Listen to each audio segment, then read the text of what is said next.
ಈ ಕಾರ್ಯಕ್ರಮಕ್ಕೆ ಮುಂಚೆ ಆದ ವಿಚಾರದಲ್ಲಿ ನನಗೆ ವಿಷಾದ ಇದೆ. ಪ್ರಜ್ವಲ್ ಅವರು ನನ್ನ ತುಂಬಾ ಆತ್ಮೀಯ ಸ್ನೇಹಿತರು, ನನ್ನ ಫ್ಯಾಮಿಲಿ ಫ್ರೆಂಡ್ ಕೂಡ.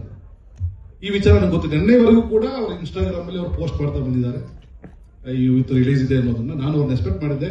ಅವರು ಹುಟ್ಟುಹಬ್ಬದ ಶುಭಾಶಯಗಳನ್ನು ಈ ವೇದಿಕೆಯಲ್ಲಿ ಇಡಬೇಕು ಅಂತ ನಾನು ಬಹಳ ಆಸೆ ಪಟ್ಟಿದ್ದೆ. ಆಗ್ಲಿಲ್ಲ, ಆಮೇಲೆ ಮಾತಾಡ್ಕೋತಾರೆ, ಅದನ್ನು ಸರಿ ಮಾಡ್ಕೋತಾರೆ. ಗುರುದತ್ ಅವರು ಬಹಳ ಬುದ್ಧಿವಂತರಿದ್ದಾರೆ, ಬಹಳ ಪ್ಲಾನ್ಡ್ ಇದ್ದಾರೆ. ಪ್ರಜ್ವಲ್ ಅವರು ಕೂಡ ಸಿನಿಮೋತ್ಸವ ಬಹಳ ಜೋರಾಗಿದೆ. ಇದು ಕರಾವಳಿ ಮೇಲೆ ತುಂಬಾ ಹೋಪ್ಸ್ ಇದೆ.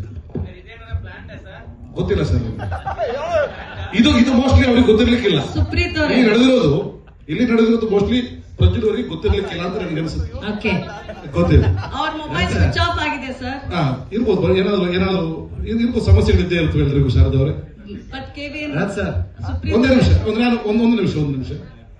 ನಾನು ಡಬ್ಬಿಂಗ್ ವಿಚಾರಕ್ಕೆ ಬಂದಾಗ ನಾನು ಮಂಗಳೂರಲ್ಲೇ ಓದಿದ್ರು.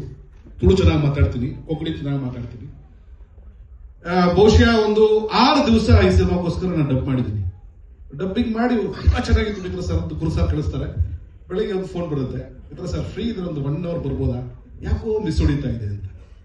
ನನ್ನ 163 ಸಿನಿಮಾದಲ್ಲಿ ನಾನು ಪಟ್ಟಂತ ಶ್ರಮ, ನನಗೆ ಆಕ್ಟಿಂಗೇ ಗೊತ್ತಿಲ್ವೇನೋ, ನನಗೆ ಡಬ್ಬಿಂಗೇ ಬರಲೇನೋ ಅನ್ನೋ ಮಟ್ಟಕ್ಕೆ ನನಗೆ ಕೆಲಸ ಕೊಟ್ಟಿದ್ದಾರೆ. ರಾಜ್ ಶೆಟ್ರು ಎಂಟ್ರಿ ಆದರು. ಅವರಿಗೆ ದೊಡ್ಡ ಒಂದು ಸಿನಿಮೋತ್ಸವ, ದೊಡ್ಡ ಶಕ್ತಿಯಾಗಿ ನಮ್ಮ ಕರಾವಳಿಗೆ, ಒಂದು ಕನ್ನಡ ಸಿನಿಮಾಗೆ ದೊಡ್ಡ ಒಂದು ಶಕ್ತಿಯಾಗಿ ರಾಜ್ ಶೆಟ್ರು ನಿಂತಿದ್ದಾರೆ. ಬಂದು ನನಗೆ ಡಬ್ ಮಾಡಿಸಿದ್ರು ಅವರು. ನಾನು ಸೀನಿಯರ್ ಆಕ್ಟರು, ಅವ್ರಿಗಿಂತ ಮುಂಚೆ ಸಿನಿಮಾ ಇಂಡಸ್ಟ್ರಿಯಲ್ಲಿ ಇದ್ದೀನಿ, ಪ್ರೊಡಕ್ಷನ್ ಮಾಡಿದ್ದೀನಿ. ಅದನ್ನೆಲ್ಲವನ್ನು ಬಿಟ್ಟು ನನ್ನನ್ನ ರೆಡಿ ಮಾಡಿ, ಪ್ರಿಪೇರ್ ಮಾಡಿ, ಮಂಗಳೂರು ಸ್ಲ್ಯಾಂಗ್, ಅದರಲ್ಲಿ ಲ್ಯಾಂಡಿಂಗ್ ಪ್ರಾಬ್ಲಮ್ ಇದೆ ನಿಮ್ದು, ನನ್ನನ್ನು ಬಿಟ್ಟು ಡಬ್ ಮಾಡೋಕ್ಕೂ ಪ್ಲಾನ್ ಮಾಡಿದ್ರು. ಮಿತ್ರವರು ಸೂಟ್ ಆಗ್ತಾ ಇಲ್ಲ, ಮಿತ್ರವರು ವಾಯ್ಸು ಕೂಡ ಇದಕ್ಕೆ ಸೆಟ್ ಆಗ್ತಾ ಇಲ್ಲ. ನನ್ನನ್ನ ಬೇರೆ ಸ್ಟ್ರಕ್ಚರಿಗೆ ಕರ್ಕೊಂಡು ಹೋಗಿ ನನ್ನನ್ನು ಬೇರೆ ಒಂದು ರೀತಿಯಲ್ಲಿ ಒಂಥರ ನನಗೆ ಒಂದು 2 hours ಇದು ಯಾರು ಇವರು, ನೆನ್ನೆ ಮನೆ ಬಂದವರು 4 ಪಿಕ್ಚರ್ ಮಾಡಿದ್ದಾರೆ, ಗುಡಿ ಗುಡಿದ ತಕ್ಷಣ ದೊಡ್ಡ ಮನುಷ್ಯ ಆಗ್ಬಿಟ್ರು. ನನಗೆ ಹೇಳೋ ಪಟ್ಟಕ್ಕೆ ನನಗೆ ಈಗ ಹೊರಟಾಗಿದ್ದು ಉಂಟು. ಆಚೆ ಹೋಗಿ ಸ್ವಲ್ಪ ಸಮಾಧಾನ ಮಾಡಿಕೊಂಡು ಕಾಫಿ ಕುತ್ಕೊಂಡು ಏನೆಲ್ಲ ಮಾಡಿದ್ದೀನಿ, ಇದು ಒಂದು ಮಾಡಿಬಿಡೋಣ, ಸರೆಂಡರ್ ಆಗ್ಬಿಡೋಣ ಅಂತ ಲಿಟ್ರಲಿ ಸರೆಂಡರ್ ಆದ್ಮೇಲೆ ನನ್ನ ಡಬ್ಬಿಂಗ್ ನಾನಾ ಡಬ್ ಮಾಡಿದ್ದು ಅಷ್ಟೋ ಮಟ್ಟಿಗೆ ಸಿನಿಮಾ ಚೆನ್ನಾಗಿ ಬಂದಿದೆ.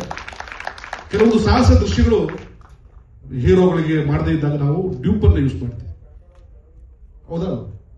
ಡ್ಯೂಪ್ ಬಂದು ಫೈಟ್ ಮಾಡ್ತೀವಿ. ಕೆಲವು ಭಾಷೆ ಸೂಟ್ ಆಗದೆ ಇದ್ದಾಗ ಡಬ್ ಮಾಡೋದ್ರಲ್ಲಿ ತಪ್ಪಿಲ್ಲ, ನಿರ್ದೇಶಕರ ಕಾಲ್ ಅಂತ ನಾನು ಅನ್ಕೋತೀನಿ. ನನಗೆ ಅನ್ಸುತ್ತೆ, ನಟನಾಗಿ ನನಗೆ ಅನ್ಸುತ್ತೆ. ಅದಕ್ಕೆ ಪ್ರಜ್ವಲ್ ಅವರು ಕೂಡ ಒಪ್ಕೋತಾರೆ ನಂಬಿಕೆ ನನಗಿದೆ. ಪಾತ್ರಕ್ಕೆ ಏನ್ ಬೇಕು ಅದನ್ನು ಸರಿದೂಗಿಸಬಲ್ಲರು. ಅಷ್ಟು ಸುಲಭ ಅಲ್ಲ. ನಾನು ಬಹಳ ಸುಲಭ ಅಂದ್ಕೊಂಡಿದ್ದೆ. ಮಂಗಳೂರು ಸ್ಲ್ಯಾಂಗ್ ಬಹಳ ಕಷ್ಟ ಇದೆ.